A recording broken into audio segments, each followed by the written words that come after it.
Yan po, nagtatiles kami dito. Kasama ko si Digit. Yan. Hey guys! Siya ang tagalagay na adhesive at yung adhesive pala inaluan namin ng semento para hindi siya makatipid sa adhesive. Yan. Kalahating sulpot ng semento, kalahating adhesive din. Yan. Ang layout pala nito ay dito pag nagsimula tayo sa baba, kailangan eskwalado po. Kasi pag nag-flooring tayo sa flooring na hindi eskwalado yung wall natin, nakikita pangit. Kaya kailangan eskwalado po yan. Kaya saka kailangan nasa hulog yung ating sabot sa side. Ayan.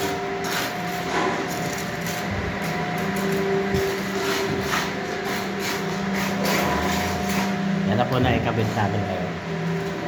At hindi kasi pwede kami hindi pwedeng apurizing na bawal na mag-ingay dito sa trabaho namin. May may meeting ko sa 17th floor sa baba. Nasa 18th floor pala kami.